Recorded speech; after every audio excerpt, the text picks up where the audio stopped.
I've known my dearest friends for 6 years, but they invited just my partner, not me, to their wedding. For context, let me say that I, 23F, have known this person, 24M, who I will refer to as Roger, for the past 6 years. In our first year of college, he and I were placed in the same musical ensemble and stayed in it for 4 years. I also met my partner, 24M, in this community, and he met Roger there as well. The group included several other males, and we were and still are great friends, notably after the other 4, which included my best friend. Are members of a band that they kept going after college. I didn't decline to join this group at first since I didn't want to dedicate the time, but I wasn't left out either. They're a really great ensemble that has really become rather well known in our local scene. Anyhow, let's get to the current situation. When 22F started going to the same school as us, everyone in the group grew close to her.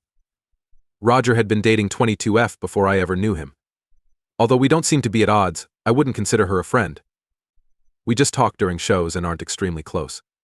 Still, I like her, and whenever we see each other, we always say hi and talk. My partner and I have been friends with these men for nearly the same length of time. We saw each other for this group at least twice a week during Roger's time in college, though it was usually much more, and we still get together sometimes for things other than music. Roger's fiancée will so get married this summer. I congratulated them both right away after learning of their engagement. A few months ago, the save-the-date invitation arrived in the mail. It was meant only for my partner, which struck me as peculiar. However, since it was merely a save-the-date, I didn't give it much thought. Place it inside the fridge. The wedding invitation, that is, arrived last week. Once more, it was addressed solely to my partner. When we opened it, nothing was inside, not even a +1, which is something I don't think I should be for my beloved. I think my invitation should have come from my own qualities. We live together, so my boyfriend said they might have talked to him about it. But that's precisely my problem. Since we share a residence, any correspondence ought to be directed towards the two of us. If not, the mail address is probably his. This has caused me much harm. It seems like a real kick in the gut, but I guess it's okay if they don't consider us friends. My girlfriend and I both reside here, and I expect to be invited given how everyone else in this old group is. First update: should I go to this wedding or not? 14th August 2024. Hi to all of you. To summarize my last piece, this weekend is the big weekend for some of my friends' weddings. In my last post, I asked why my name was missing from the invitation my fiancé received at my apartment. We began dating about a year and a half after I met my fiancé at the same time as the groom. During our time in school, my fiancé and the other members of our musical group decided to continue and form their own band. They are busy, Mom, so I wasn't left out of this. I simply wasn't interested in the time commitment. I don't regret my choice. Lookers. However, since my fiancé and I are still together, I get to visit the prospective bride and groom often. To the best of my knowledge, we've never had a disagreement, and we always say hello and converse nicely, like each other's pictures on Instagram and so on.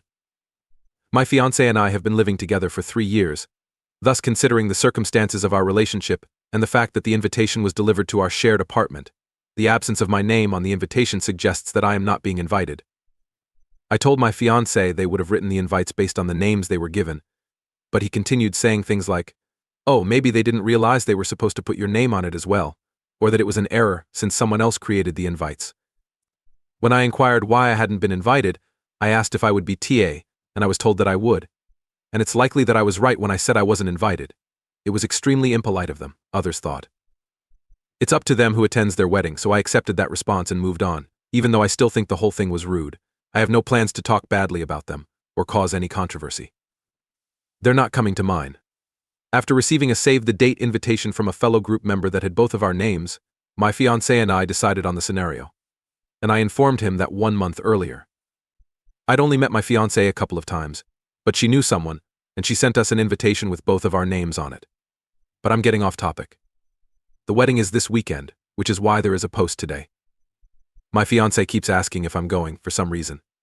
He asked, and apparently got a verbal response from the groom saying that I was invited. However, I can't just use that as evidence that I'm invited there because my name wasn't on the invitation or the save-the-date that we received earlier. One of them ought to have gotten in touch with me directly if they had invited me and my fiancé had asked why my name wasn't on the invitation, in my opinion, anticipated my departure.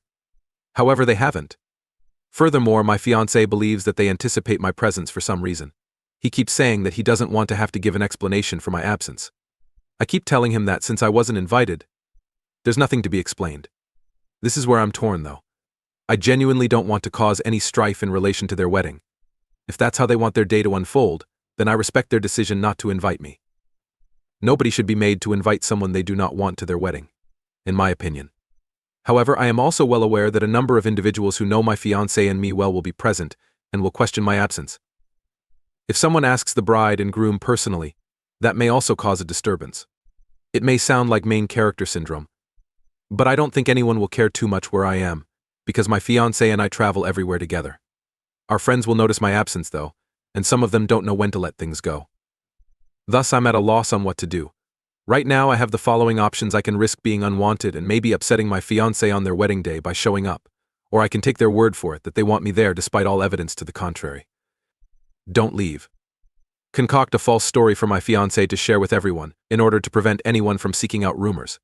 Tell my fiancé to come up with his own story if he's uncomfortable with me telling the reality that I wasn't invited, or don't go. Option 3 seems preferable to me, yet it feels petty. I contend that they ought to have invited me if they didn't want people to wonder why I wasn't present. It's evident that's a little petty. But since they don't even value me as my fiancé's long-term partner, someone they've known for many years, let alone as a friend, I fail to see why I should lie to them. What are everyone's thoughts? Is there another option here where I don't look like an asshole but also don't feel like a doormat? Or is this one of those cases where my only chance of winning is if I stand in for them on their wedding day? Thank you, and I appreciate any opinions and suggestions. And if anything needs clarification, don't hesitate to ask. Not makes sense, or if it seems like something is missing. Additionally, there is one component that I'm not entirely sure how to incorporate into this. But the second mail for their wedding was addressed to my fiancé alone when we got the invitation. I wanted to ask someone who wouldn't bring it up with them if I was overreacting, so I talked to a friend about it who kind of knows who the couple is. She ended up telling me last month that she found out another friend of hers who was really good friends with the bride throughout school and thought they were still friends was also not invited. In the grand scheme of things, I wouldn't say that matters all that much, but it does seem relevant. Edit, since I've never been in this circumstance before, I wanted to ask people who might know more about weddings how I should go about asking them for clarification. Everyone remarked that, because I'm clearly not invited to their wedding, I'd be a terrible asshole for even considering asking. And forcing them to come to me and tell me that out loud would not be proper. You should have taken part in my initial request for guidance on how to handle the matter, rather of being angry with me for doing so. Maybe the response I got then would have made it clear to you why I felt that asking was inappropriate. Revision 2. Thank you to everyone who helped me make the right choice and provided me sound advice. I also appreciate everyone who is being really patronizing because I didn't ask them. If someone later confronted you about not inviting them to your wedding, how would it make you feel? I know you should be honest with them, but some people don't want to take the chance of drama, and it's their day, therefore that's okay. I don't really have a right to raise a fuss over it. In the event that it proves to be an error, they can clarify it for me and we can laugh about it before continuing. However, if my assumption is right, it would be quite embarrassing for them to fuss over it when it has no bearing on me that day. It's not a question of our generation being shy around others, rather. It's about knowing when it's appropriate to bring up myself in a circumstance and when it isn't. Here's where it's not one of those times. I therefore wanted to know the best way to make sure that I don't upset them in any way related to their wedding. I did receive a lot of insightful viewpoints regarding potential errors that may have occurred here, and I'm willing to acknowledge it as fact if they clarify it to me. However, for the time being, I'm simply going to accept the status quo in silence and look for something enjoyable to do this weekend. Second update, August 19th. 2024. Hi to all of you. This isn't a very interesting post, but since many of you asked for one, I figured I'd just give you an overview of what happened yesterday. First and foremost, I'm glad I chose not to go. When my fiancé informed me I was onto something when he got home after the wedding, he was upset. It turns out I wasn't the only one who didn't show there, but my fiancé is still confused about the whole thing because he thought it was odd that people weren't accompanied by their partners. Several people asked me where I was, and my fiancé just said I wouldn't be able to make it. However, neither the bride nor the groom asked about me. Instead, the groom came up to my fiancé and said something along the lines of, "Can't wait for your wedding," which convinced him that I was right about the whole thing. Considering how many of the guests inquired about me, he was shocked that none of the bridal party, many of whom we knew well, asked about me. 1. My fiancé confirmed that there was no designated seat for me, despite the fact that there were several empty chairs, which surprised me. Which begs the question of whether they were aware of how confusing and unusual this was, and were arranging for the wives of those who weren't invited to go and diffuse the situation by leaving a seat empty. I'm not sure. That is essentially it. After the wedding, the whole thing feels even more confusing, but I think it's quite clear that I was right to stay home and made the right choice. There was no real drama. It's annoying, to put it mildly, but I won't bother attempting to learn more from them or anybody else. My partner is disheartened to learn how little these friends value me as their spouse in addition to me as a person. But I guess that's just the way things work sometimes. Even though their justification that I wasn't invited was untrue, I still wish they had been more forthcoming. If they had explained that it was a math issue, I could have understood, but the way they handled this was cowardly and weak. But it seems they'd done this to other long-term relationships besides ours. It therefore speaks, in my opinion, a lot more about them than it does about me. We appreciate all of the recommendations and many viewpoints that were shared. I'm so happy I wrote since you guys gave me more confidence in my analysis of the situation and assisted me in choosing the course of action that would avoid the greatest amount of embarrassment or trouble. Remarks: did the groom only inquire as to Oop's whereabouts and extend an invitation to Oop's wedding to his wife? He made no attempt to find me. He told my girlfriend how excited he was about our nuptials. However, he didn't. Despite the fact that many of our other friends had, neither did anyone else in the bridal party ask about me. This makes me think they all knew I wasn't invited. I think it may have been interpreted the way you describe if he had inquired about my whereabouts either before or after he made that comment, but he made no attempt to find out. He didn't seem to find it strange when I remarked that, even though I wasn't there, I was expecting an invitation to our wedding. We haven't decided on a date yet because we just got engaged at the end of June. Not that they've gotten an invitation to ours yet, but he plans to come even though he and his spouse didn't think I was worthy of coming to theirs. Her fiancé attended the wedding since he believes that people are at their best. He both is and does. It is among my favorite aspects of him, however I understand why he had to go see for himself. I guess realizing it at that point hurt him more than if he had given up and decided to remain home sooner. Although I can understand why he thinks they wouldn't do this, I don't blame him for going. I was taken aback as well. However, it would have been more difficult to handle if we had both avoided it. On the other hand, if this had been a serious etiquette error and they had asked about me, the matter might have been resolved there. Nevertheless, we can go on, because at least we now know they aren't people who value us. Let's go on to the following tale. Fiancée disclosed that she was bisexual and that she wanted to experiment with other women. I thus consented to start our relationship, however. Betty is 27 years old. And I, 30, started dating for a couple years before getting engaged in January. Once we had saved up enough cash for the wedding, we intended to tie the knot the next year. Not long after becoming engaged, in late January, we moved in together. In May, Betty was a bridesmaid for one of her friends, but I had to miss it because of work and the 5-day vacation. Betty relished seeing some of her old acquaintances again, but a few weeks later she becomes sullen and aloof. She hadn't shared her concerns with me, so when she told me she was seeing a therapist, I was relieved.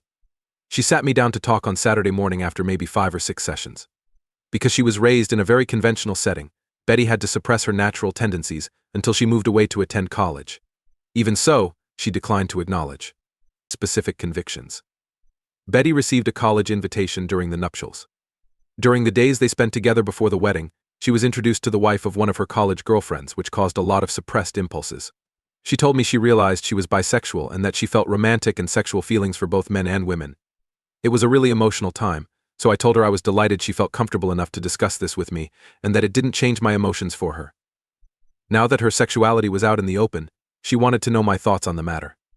To give her the chance, I said I was willing to talk to her about it, and maybe even go out on a threesome with another woman. She thought she should have had a one-on-one with another woman, but I was not able to have it with me. I told her I didn't feel comfortable with it because it appeared more like an affair. I asked her if she wanted to call off the wedding and live apart until she made up her mind. She was certain it was not what she wanted, and even though she was still in love with me and desired a marriage, she believed that she had to give these feelings some time to develop before we were a married couple. I asked her whether she had cheated on me or done anything improper at the wedding. I asked her if she'd been talking to anyone since her return, or if she had someone in mind. She admitted to kissing at the end of the night and dancing with a woman at the reception, but that was it. However, she denied having any conversations or making any plans.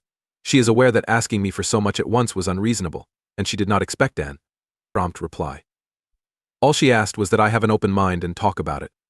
While I couldn't guarantee anything, I committed to doing some research and talking to a coworker who was in an open marriage to find out how they handled things. I did threaten to leave and not give her another chance if I found out that she was lying or acting improperly behind my back. My colleague has been very helpful and open about their working relationship. My brother got me involved in a support group, which has helped me adjust to the changes in our relationship. I met with Betty on Thursday night to discuss the next steps and to check in while I work on my second book.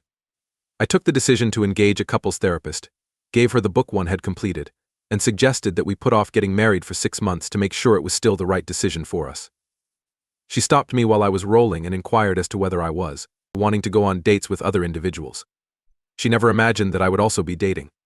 After that, she kind of stopped talking to me and would just answer with one word when I asked. She has been acting as like she is lost in a fog for the past 24 hours, and I think the longest response I received was, "I just don't know, all I'm doing is preparing myself for the inevitable emotional explosion." I thought she would be happy that I was thinking of deepening our relationship. Update 1: things heated up on Saturday night when her fog lifted. She said that by dating other women, I was trying to be spiteful and punish her for our open relationship. All she was asking for was a little room to let her feelings out. I said that she showed no regret for deceiving me, and instead insisted on having an unrestricted hall pass so she could cheat on me once more. I told her that our friends had told me that she had pleaded with them to keep quiet concerning what transpired during the wedding, so I would most likely never learn the complete story, and would have to concede that it was worse than she had acknowledged. I stood by the door like a hopeless puppy, waiting for her to come home and give me some attention, and I asked her whether she thought it was fair to go have sex with other people. That turned into some hurtful statements from both of us after that. At last I offered her 3 options to choose from if she wished to continue. 1. Monogamy causes couples counseling and delays marriage. No trial and error. Once we decide on a plan, let's get married, and get married with a prenuptial agreement to protect me from her deciding to change her mind and cheat on me later. 2. We can both date anybody we want in an open relationship, and she can find her sexuality according to her terms. We'll be able to decide whether marriage is still a good option if we're still together in a year or so. 3. We are free to live our lives as we see fit after she moves out. We can attempt option 1 if / decides she wants to be a monogamous partner and I haven't moved on. It wouldn't be just picking up where we left off, rather, it would be a fresh start. She will spend a few days with pals after deciding she needed some time to reflect. I told her before she went that she should only come back to get the remainder of her stuff if she unintentionally cheated while she was away. She texted me this morning, and I sincerely apologize. She didn't answer when I questioned what she meant, and my call ended up in voicemail. I'll wait for her to get in touch with me when she's ready, and I won't get in touch with her again. DLBDs, it seems like your boyfriend has been self-centered regarding this. Taking your time with your engagement is a wise decision. The loss of exclusivity can cause serious disruptions to an established mono-relationship, even in the best of circumstances. Continue talking, you seem to be handling this quite well, possibly even more so than she is. Well, I tried to handle this well, but it seems like a free pass to her. But not to me. It's expected of me to smile and nod while she has sex and maybe starts feeling anything for someone else.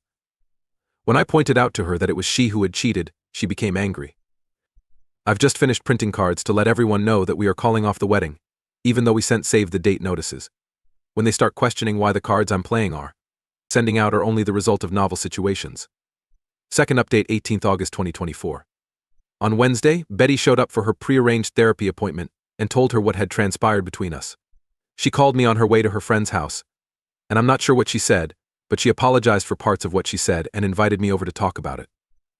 I advised her to spend the evening at her friend's place contemplating her options, and then come back home on Thursday so that we could discuss things in person.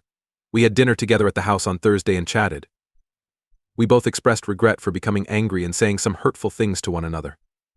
She has decided not to follow her bisexual urges after talking with her therapist and chatting with her best friend on the phone a few times recently. The potential for She was scared that I could sleep with other people in a really open relationship, and that being married was more important than chasing rainbows. Her initial strategy had been to use it as a free pass to figure out what was lacking in her life and how important it was to her. I asked if she wanted a committed relationship, just a casual dating relationship, or an ons. She was unable to express her desires clearly. I didn't think that was very fair or monogamous. She had given up on examining her feelings because she agreed. She immediately brought up the notes I had written to cancel the save the date announcements for our wedding. She claimed that she was originally unaware of what they were talking about, but that she had received multiple calls about what had happened. She was really upset with me for doing this without first talking to her. She lobbed 2 grenades, I recalled her in my lap, revealed that they were bisexual, and cheated on me before disappearing and not contacting me again apart from a strange text that said, "I'm so sorry for a long time."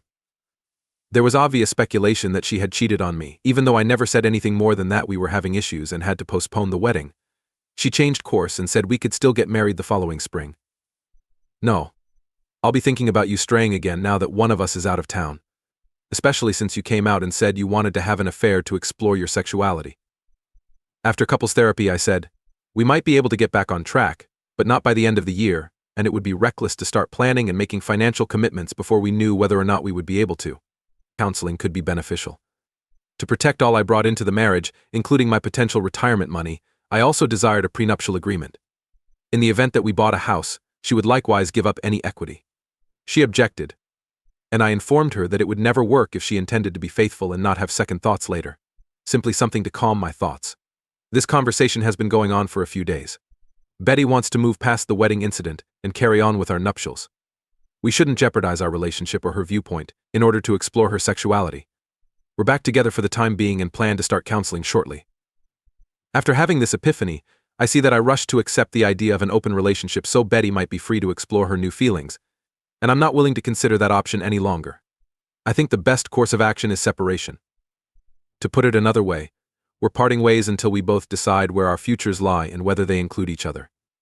Even if it's not what I want, I don't want to spend the next 3 to 5 years with her, just to have her cheat on me or change her mind.